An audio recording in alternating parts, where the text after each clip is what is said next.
So a wicking bed is essentially like a self-watering pot. So it's a garden bed with a water reservoir in the bottom and then your soil sitting on top of that. Wicking is essentially the movement of moisture through very fine particles. So in a wicking garden bed, it's moving from your reservoir up through the gravel or the aggregate, through your fabric and up through the soil to where the plants are. If you're struggling to grow your veggies and get started, it can really help take that edge off and make it easier to succeed, which is one of the best things about wicking beds. For a successful wicking bed, your ingredients are going to be your bed surrounds, like a timber or an existing bed that you already have, a liner, which is ideally going to be food grade, and that goes inside that bed. Next, you have your reservoir, which is an aggregate or screenings.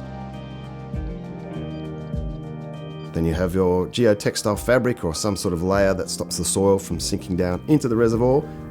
And then, of course, that magic layer of soil that has your veggies growing in on the top, topped off with a nice layer of mulch.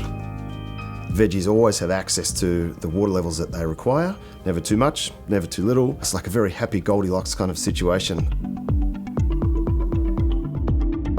So wicking beds are appropriate for lots of different situations. It might be a council application, so a community park where people are growing veggies for themselves. You can put them in a courtyard where you've got a sealed surface and no access to ground soil. They're great for places where you may have contaminated soil and so you need to have it sealed off from the soil underneath. Schools, residentials, and also for access, so you can build your beds up to 60 or 80 centimetres high, so you're not gardening at ground level, which can be great for all sorts of reasons.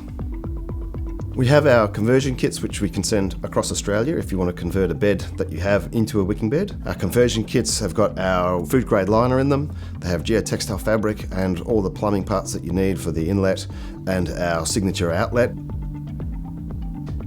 And of course, we've got wicking bed education. We run our workshops for council groups, for community gardens in particular, schools, private groups, anybody who's interested in learning more about wicking beds and how to get wicking themselves.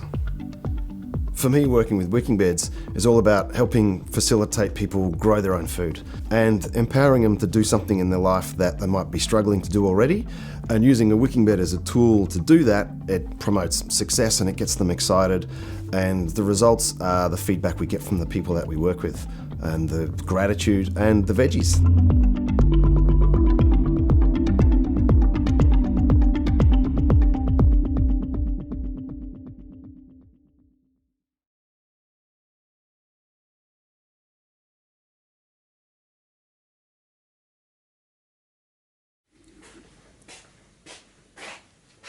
Good work, man.